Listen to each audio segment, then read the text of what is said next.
വിവരങ്ങൾ കൂടി ഇപ്പോൾ പുറത്തു വരികയാണ്. ഈ ഭൂമിശാസ്ത്രപരമായി ഇറാനുള്ളൊരു അഡ്വാൻറ്റേജ് എന്ന് പറഞ്ഞു കഴിഞ്ഞാൽ ഈ ഗൾഫ് രാജ്യങ്ങളുമായി തൊട്ടടുത്ത് അതിർത്തി പങ്കിടുന്ന രാജ്യമാണ് ഇറാൻ. അതുകൊണ്ട് കഴിഞ്ഞ തവണയൊക്കെ ഉണ്ടായ ആ രീതിയിലുള്ള തന്ത്രം ഇറാൻ പ്രയോഗിക്കുന്നുണ്ടോ എന്നൊരു സംശയം ഇപ്പോൾ ബലപ്പെടുകയാണ്. ഈ ഗൾഫ് രാജ്യങ്ങൾ, പ്രത്യേകിച്ചും ബഹ്റൈനിലും ഒമാനിലും ഒക്കെ തന്നെ ഇറാന്റെ ആക്രമണം ഉണ്ടായി എന്ന പുതിയ വിവരങ്ങൾ കൂടി ഇപ്പോൾ വിദേശ മാധ്യമങ്ങൾ പങ്കുവെക്കുന്നുണ്ട്. അങ്ങനെയെങ്കിൽ അത് മറ്റൊരു നെഗോഷിയേഷൻ ചാനൽ തുറക്കാനുള്ള ഇറാന്റെ ശ്രമമാണ് എന്ന് കരുതേണ്ടിയിരിക്കുന്നു. കാരണം ഇസ്രയേലിൽ നിന്നുള്ള ആക്രമണം അതുണ്ടാകുമ്പോൾ മറ്റ് രാജ്യങ്ങളിലേക്ക് കൂടി ആക്രമണം ഉണ്ടാക്കുക. നമുക്കറിയുന്നത് പോലെ അമേരിക്കയ്ക്ക് ഈ പറയുന്ന ഗൾഫ് രാജ്യങ്ങളിൽ എല്ലായിടത്തും തന്നെ സൈനിക കേന്ദ്രങ്ങളുള്ളതാണ്, സൈനിക താവളങ്ങളുള്ളതാണ്. ആ കേന്ദ്രങ്ങളെ ലക്ഷ്യമാക്കിക്കൊണ്ട് ഒരുപക്ഷെ ഇറാന്റെ ആക്രമണം ഉണ്ടായേക്കാം. അത് നേരത്തെ അമേരിക്ക പ്രതീക്ഷിതവുമാണ്. മുൻകാലങ്ങളിലൊക്കെ സമാനമായ നിലപാടും നീക്കവും ഇറാനിൽ നിന്നുണ്ടായതുമാണ്. ആ സമയങ്ങളിലൊക്കെ തന്നെയാണ് പിന്നീട് ചർച്ചകൾക്ക് ഒക്കെ വഴിവെച്ച സാഹചര്യമൊക്കെ ഉണ്ടായത്. ആ രീതിയിലുള്ളൊരു പ്രതിരോധത്തിലേക്ക് ഇറാൻ നീങ്ങുന്നുണ്ട്. അത് ഒരേ സമയം പ്രതിരോധവും ആക്രമണ ശൈലിയുമാണ് ഇറാന്റെ ആ തന്ത്രമെന്ന് ഒരു സംശയവുമില്ലാതെ പറയുകയും ചെയ്യാം. കാരണം ഇസ്രയേലിന്റെയും ഇറാന്റെയും ഒരു ഭൂമിശാസ്ത്രപരമായ പ്രത്യേകത അത് പ്രധാനമായും മുതലെടുക്കുന്നു ഇറാൻ എന്ന് വേണമെങ്കിൽ പറയാനും കഴിയും. നിലവിൽ ഏറ്റവും ഒടുവിൽ ലഭിക്കുന്ന വിവരങ്ങൾ അനുസരിച്ചാണ് ഈ രീതിയിൽ ഗൾഫ് രാജ്യങ്ങളിലേക്ക് കൂടി ആക്രമണത്തിന്റെ അലയൊലികൾ ഉണ്ടാകുന്നുണ്ട് എന്നുള്ള പുതിയ വിവരം. ഇറാന്റെ ആക്രമണം അത് ഖത്തറിലും ഒപ്പം തന്നെ ഒമാനിലും ബഹ്റൈനിലും ഒക്കെ ഉണ്ടായേക്കാം. അത്തരം ചില പുതിയ റിപ്പോർട്ടുകൾ കൂടി ഇപ്പോൾ പുറത്തു വരുന്നുണ്ട്. ഖത്തറിലും ഇറാൻ മിസൈൽ പതിച്ചിട്ടുണ്ട്. ഏറ്റവും പ്രധാനപ്പെട്ട ദോഹയിലുള്ള അമേരിക്കയുടെ വലിയ സൈനിക താവളങ്ങളുണ്ട്. അവിടെയൊക്കെ തന്നെ അമേരിക്കൻ ഈ സൈനിക കേന്ദ്രങ്ങൾക്ക് നേരെ ഇറാനിൽ നിന്നുള്ള മിസൈലുകൾ പതിക്കുന്നു എന്ന വിവരങ്ങളാണ് പുറത്തു വരുന്നത്. അങ്ങനെയെങ്കിൽ അത് മറ്റൊരു ആക്രമണ ശൈലി അല്ലെങ്കിൽ ഒരു പ്രതിരോധ ശൈലിയായി അത് ഇറാൻ ഉപയോഗിക്കുന്നു എന്നാണ് കരുതേണ്ടത്. ഇപ്പോൾ അമേരിക്കയിലെ ന്യൂജേഴ്സിയിൽ നിന്നും മധു കൊട്ടാരക്കര കൂടി ചേരുന്നുണ്ട്. അതിനു മുമ്പ് സുഹൈൽ മുഹമ്മദ് നമ്മോടൊപ്പം ചെയ്യുന്നുണ്ട്. സുഹൈൽ, ഏറ്റവും പുതിയ വിവരങ്ങൾ ആക്രമണം കടുക്കുന്നു ആ മേഖലയിലാകെ എന്നുള്ളതാണ്. ഇറാൻ ഇസ്രയേൽ എന്നതിന് പകരം ആ ഗൾഫ് രാജ്യങ്ങളിൽ, ഗൾഫ് മേഖലയിലാകെ തന്നെ യുദ്ധസമാനം അല്ലെങ്കിൽ സംഘർഷ സാഹചര്യത്തിലേക്ക് കാര്യങ്ങൾ വരുന്നു എന്നുള്ളതാണ്. ഗൾഫ് രാജ്യങ്ങളെ ഇറാൻ ഉന്നം വെക്കുന്നു. മുൻകാലങ്ങളിൽ നമ്മൾ കണ്ടതുപോലുള്ള തന്ത്രം, പ്രതിരോധം അത് ഇറാൻ പയറ്റുന്നു എന്നാണോ കരുതേണ്ടത്? പ്രജിൻ, നമ്മൾ നേരത്തെ, അതായത് 2025 ജൂണിലെ ഇറാൻ ആക്രമണം സംഭവിച്ചപ്പോൾ നമ്മൾ കണ്ടാണ്. ഇസ്രായേൽ ഇറാൻ ആക്രമിച്ച സമയത്ത് അതിൽ അമേരിക്ക പിന്തുണയോടെ വന്നപ്പോൾ ഫസ്റ്റ് ഡിറ്ററന്റ് പോളിസിയെ എന്നും ഇറാൻ പ്രതിരോധിച്ചിരുന്നത് അമേരിക്കയുടെ ബേസ് ക്യാമ്പുകളെ ആക്രമിക്കുക എന്നുള്ളതാണ്, അമേരിക്ക എയർ ക്യാമ്പുകളെ ആക്രമിക്കുക എന്നുള്ളതാണ്.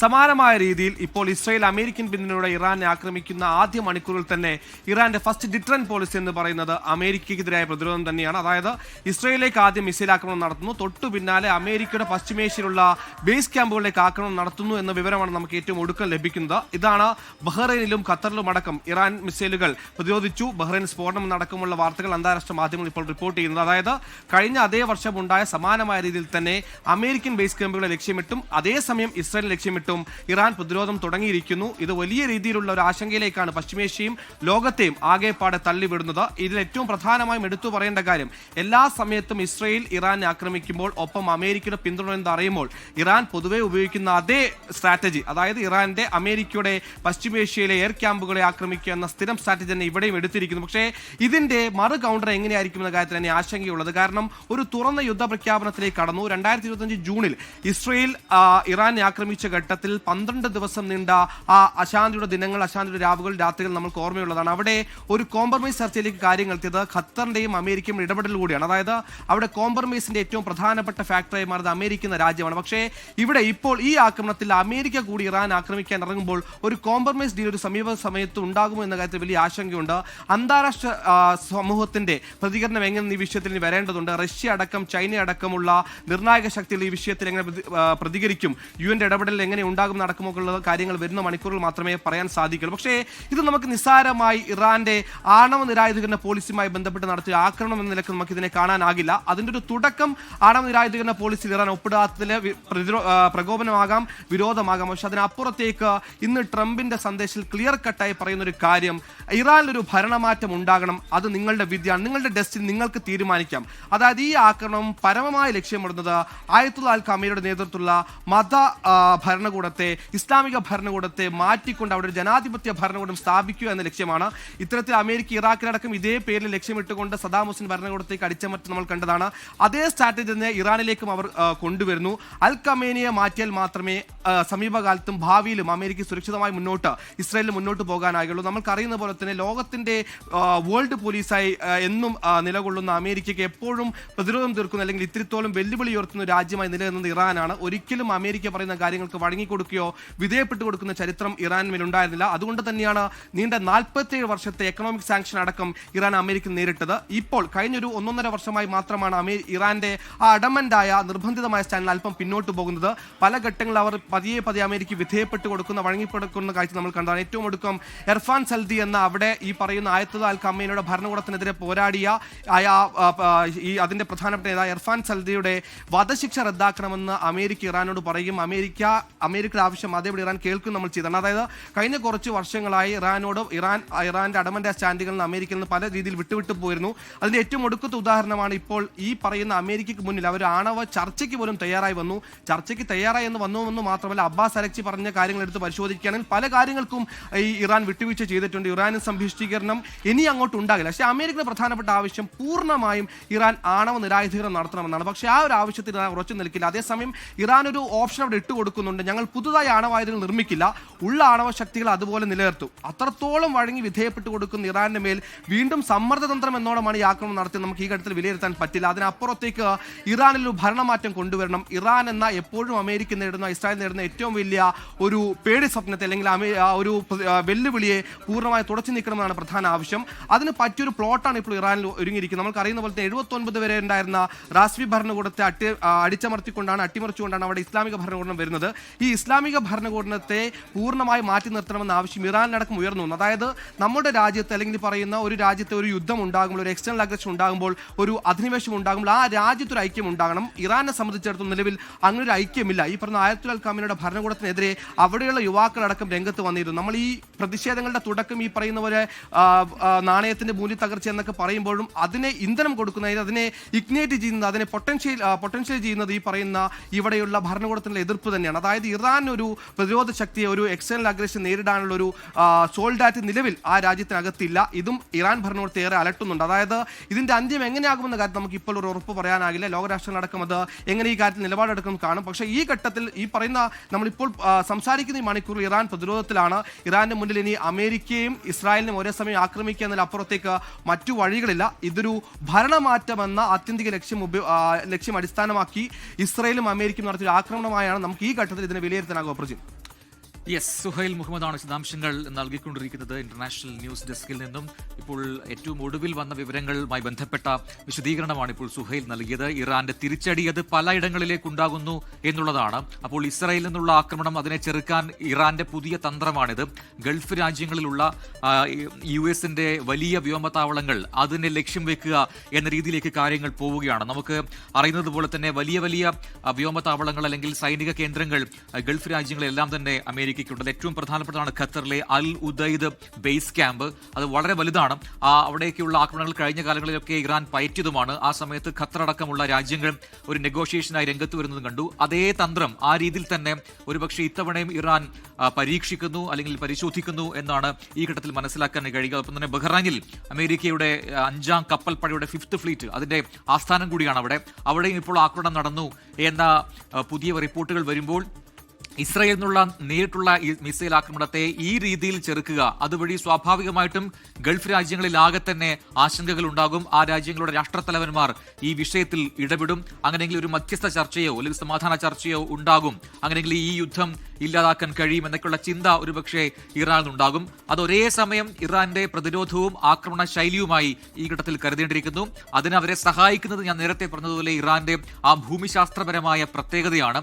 ഏറ്റവും പ്രധാനപ്പെട്ട ഒരു കേന്ദ്രമാണ് ഈ പറയുന്ന ഹോർമുസ് കടലോട് കടക്കം. അതൊക്കെ തന്നെ ഇറാന് ആ രീതിയിൽ ഉപയോഗപ്പെടുത്താൻ കഴിയും. അതുവഴി വലിയ സമ്മർദ്ദം മറ്റു രാജ്യങ്ങളിൽ നിന്നും ഇസ്രായേലിന് മേലും അമേരിക്കയ്ക്ക് മേലും ഉണ്ടാക്കാൻ കഴിയും എന്നൊരു ചിന്ത സ്വാഭാവികമായിട്ടും ഇറാൻ ഭരണകൂടത്തിലുണ്ട്. അതവർ ഇപ്പോൾ പയറ്റുന്നു എന്നാണ് മനസ്സിലാക്കാൻ കഴിയുക.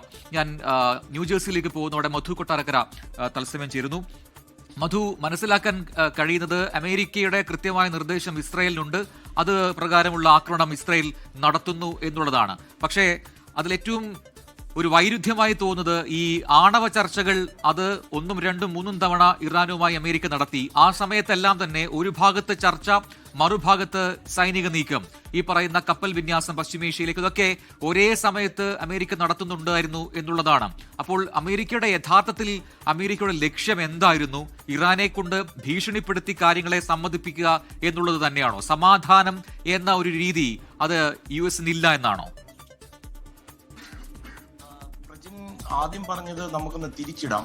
അമേരിക്ക പറയുന്നു ഇസ്രായേൽ അനുസരിക്കുന്നു എന്നുള്ളതിന് പകരം ഇസ്രായേൽ പറയുന്നു അമേരിക്ക അനുസരിക്കുന്നു എന്ന് വേണം നമുക്ക് മനസ്സിലാക്കുവാൻ. കാര്യം ഇത്തരം ഒരു അവസരത്തിന് വേണ്ടി ഇസ്രായേൽ വർഷങ്ങളായിട്ട് കാത്തിരുന്നതാണ്. അവര് രഹസ്യമായിട്ട് അമേരിക്കയുടെ പിന്തുണ ഇല്ലെങ്കിൽ പോലും എങ്ങനെ ഇറാനെ അറ്റാക്ക് ചെയ്യണമെന്നുള്ളതിന്റെ ഗ്രഹപാഠം നല്ല രീതിയിൽ നടത്തിയിട്ടുണ്ടെന്നുള്ളതാണ് നമ്മൾ ചരിത്രം പരിശോധിച്ചാൽ മനസ്സിലാക്കുവാൻ സാധിക്കുന്നത്. പ്രത്യേകിച്ച് ഇസ്രായേൽ കാത്തിരുന്ന ഈ അവസരം എന്ന് പറയുന്നത് ഇറാൻ പിന്തുണയ്ക്കുന്ന പ്രോക്സി ഗ്രൂപ്പുകൾ അല്ലെങ്കിൽ ആക്സിസ് ഓഫ് റെസിസ്റ്റൻസ് ആയ ഹൂത്തി, ഹമാസ്, ഹിസ്ബുള്ള, ഈ 3 പേരും അങ്ങേയറ്റം ക്ഷയിച്ച ഒരു സമയവും അതുമാത്രമല്ല ആഭ്യന്തര കലാപം ഇറാനുള്ളിൽ നടക്കുകയും ചെയ്യുന്ന ഈ അവസരം ഇപ്പോൾ ഉപയോഗിച്ചില്ലെന്നുണ്ടെങ്കിൽ പിന്നീട് ഒരിക്കലും ലഭിക്കില്ല എന്ന് ഇസ്രായേലിന് വളരെ നന്നായിട്ട് അറിയാം. നേരത്തെ പ്രജിൻ സൂചിപ്പിച്ചതുപോലെ അമേരിക്ക ഉപയോഗിക്കുന്ന ആ ഒരു തന്ത്രം, അതിനെ ഗൺഡോട്ട് ഡിപ്ലോമസി എന്ന് പറയാം, തലയ്ക്ക് മുകളിൽ തോക്ക് വെച്ചിട്ട് ഒപ്പിടാൻ പറയുന്ന രീതിയിലുള്ള ഒരു നയതന്ത്രമാണ് നമ്മളിവിടെ കണ്ടത്. നേരത്തെ സൊഹൈൽ സൂചിപ്പിച്ചതുപോലെ ഈ ഏറ്റവും ഒടുവിൽ വ്യാഴാഴ്ച നടന്ന ചർച്ചകളിൽ ഇറാൻ അയഞ്ഞ് വരുന്നതാണ് കാണാൻ സാധിച്ചത്. അതായത് 60% യുറേനിയവും ഡൈലൂട്ട് ചെയ്യാം, അതുമാത്രമല്ല വിദേശത്തേക്ക് വേണമെങ്കിൽ കൊടുത്തു വിടാം. അതുമാത്രമല്ല ഈ ഇറാന്റെ എണ്ണ അതുപോലെ പ്രകൃതിവാതക മേഖലകളിലേക്ക് അമേരിക്കൻ കമ്പനികളെ വിദേശകാര്യ മന്ത്രി തന്നെ സ്വാഗതം ചെയ്യുന്നു. വ്യോമയാന മേഖലയിൽ അമേരിക്കയുമായി സഹകരിക്കാം, അമേരിക്കയുടെ വിമാനങ്ങൾ വാങ്ങിക്കാം എന്ന് പറഞ്ഞാണ് ആ ചർച്ചകൾ അവസാനിപ്പിച്ചത്. തന്നെയുമല്ല അന്താരാഷ്ട്ര ആണവ ഏജൻസിയുടെ തലവൻ ഉൾപ്പെട്ട ചർച്ചയായിരുന്നു അത്. തുടർ ചർച്ചകൾക്കായിട്ട് തിങ്കളാഴ്ചയ്ക്കായി മാറ്റിവെക്കുകയായിരുന്നു. എന്നിരുന്നാൽ തന്നെയും ഇത്തരം ഒരു യുദ്ധം അല്ലെങ്കിൽ ഒരു ആക്രമണം ഉണ്ടാകുമെന്ന് നമ്മൾ തന്നെ പല പ്രാവശ്യം റിപ്പോർട്ട് ചെയ്തതാണ്. ഇതിന്റെ ഒരു പ്രധാന കാരണം എന്ന് പറയുന്നത് ലോകത്തെ തന്നെ ഏറ്റവും വലിയ വിമാനവാഹിനി കപ്പൽ മെറിൻ നേരത്തെ സൂചിപ്പിച്ചതുപോലെ USS ജെറാർഡ് ആണ് കുറെ ദിവസങ്ങളായിട്ട് അവിടെ കിടക്കുന്നത്. ഇതിന്റെ ചെലവെന്ന് പറയുന്നത് തന്നെ $8 മില്യൺ മുതൽ $10 മില്യൺ ആണ് പ്രതിദിന ചെലവ്. ഏതാണ്ട് 3000 മുതൽ 5000 സൈനികരെ ഉൾക്കൊള്ളാൻ പറ്റുന്ന 75 അതിലധികം പോർ വിമാനങ്ങളുള്ള ഈ വിമാനവാഹിനി കപ്പൽ, ഇതോടൊപ്പം തന്നെ അതേപോലെ ശേഷിയുള്ള എബ്രഹാം ലിങ്കൺ കപ്പലും, അങ്ങനെ ഇത്രയും ഒരു മിലിറ്ററി ബിൽഡപ്പ് ഒരു ബിൽഡപ്പ് സമുദ്രത്തിൽ അമേരിക്ക ഒരു യുദ്ധത്തിന് കണക്കുകൂട്ടൽ ഇല്ലാതെ നടത്തത്തില്ല. ഇന്നത്തെ ദിവസം പോലും ഡൊണാൾഡ് ട്രംപ് കുറിച്ചിട്ട ദിവസമാണെന്ന് വേണമെങ്കിൽ പറയാം. ഇവര് ഇസ്രായേലിന്റെ തന്ത്രം മെനയുന്നതിൽ ലോകത്ത് അമേരിക്കക്കാട്ടിലും നന്നായി തന്ത്രം മെനയുന്ന ഒരു രാജ്യം എന്ന് വേണമെങ്കിൽ നമുക്ക് വിലയിരുത്താൻ. കാരണം കഴിഞ്ഞ 6 ദിവസങ്ങൾക്ക് മുമ്പാണ് ലെബനൻ പ്രധാനമന്ത്രിയെ ഇസ്രായേൽ മുന്നറിയിപ്പ് നൽകിയത്. ഒരു കാരണവശാലും ഹിസ്ബുള്ളയെ സപ്പോർട്ട് ചെയ്യാൻ പാടില്ല. തന്നെയുമല്ല അല്പം മിനിറ്റുകൾക്ക് മുമ്പ് പ്രധാനമന്ത്രി നവാഫ് സലാം ലെബനന്റെ വന്ന് പറയുകയും ചെയ്തിട്ടുണ്ട് തങ്ങളെ ഇതിലേക്ക് വലിച്ചിഴക്കരുതെന്ന്. വേറൊരു കാര്യം കൂടെ നമ്മൾ ശ്രദ്ധിക്കേണ്ട ഒരു കാര്യം, ഈ ഡേറ്റ് കുറിച്ചിട്ട യുദ്ധത്തിന്റെ 48 മണിക്കൂർ മുന്നേ ഇന്ത്യ പോലുള്ള ഒരു രാജ്യത്തിന്റെ പ്രധാനമന്ത്രിയെ ഇസ്രായേൽ അവിടെ വിളിച്ചു വരുത്തിയല്ലെന്നുണ്ടെങ്കിൽ അത് ഏത് രീതിയിൽ പോയെന്ന് നമുക്കറിയത്തില്ല. അതും ഒരു പക്ഷേ ഇസ്രായേലിന്റെ തന്ത്രമായിട്ട് നമുക്ക് കാണാൻ സാധിക്കും. ഇത് പരിമിതമായ ഒരു ആക്രമണം എന്ന് പറയുമ്പോഴും ദിവസങ്ങൾക്കുള്ള ആക്രമണത്തിന് തയ്യാറെടുത്തു കഴിഞ്ഞിരിക്കുന്നു എന്നാണ് അന്താരാഷ്ട്ര മാധ്യമങ്ങൾ പെന്റഗണിൽ നിന്നുള്ള റിസോഴ്സിനെ വെച്ചിട്ട് അവർ സ്ഥാപിക്കുവാൻ ശ്രമിക്കുന്നത്. പ്രജിൻ. യെസ്, മധു കൊട്ടാരക്കരയാണ് വിശദാംശങ്ങൾ നൽകിക്കൊണ്ടിരിക്കുന്നത്. ഇപ്പോൾ ഏറ്റവും ഒടുവിൽ ലഭിക്കുന്നത് വീതം ഗൾഫ് രാജ്യങ്ങളിൽ ആകമാനം സ്ഫോടന ശബ്ദങ്ങൾ കേൾക്കുന്നു, അവിടെ സ്ഫോടനം നടക്കുന്നു എന്നുള്ളതാണ്. അബുദാബിയിൽ സ്ഫോടനമുണ്ടായി എന്നുള്ളതാണ്. ഇറാനിൽ നിന്നുള്ള ആക്രമണമാണ് അത് എന്നാണ് ഇപ്പോൾ മനസ്സിലാക്കാൻ കഴിയുന്നത്. ഗൾഫ് മേഖലയിൽ ആകെ ആശങ്കയുണ്ട്. ഗൾഫ് രാജ്യങ്ങളുടെ രാഷ്ട്രത്തലവന്മാർ ഇതിൽ സ്വാഭാവികമായിട്ടും ഉടൻ തന്നെ ഇടപെടുമെന്ന ഒരു പ്രതീക്ഷയാണ് നിലവിലുള്ളത്. ലോകത്തെവിടെയായാലും ഏത് സമയത്തും 24 വാർത്തകളും ഓഗ്മെന്റഡ് റിയാലിറ്റി പാക്കേജുകളും എക്സ്പ്ലെയിനറുകളും വിശദമായി കാണാൻ ഞങ്ങളുടെ യൂട്യൂബ് ചാനൽ നിങ്ങൾക്ക് സബ്സ്ക്രൈബ് ചെയ്യാം.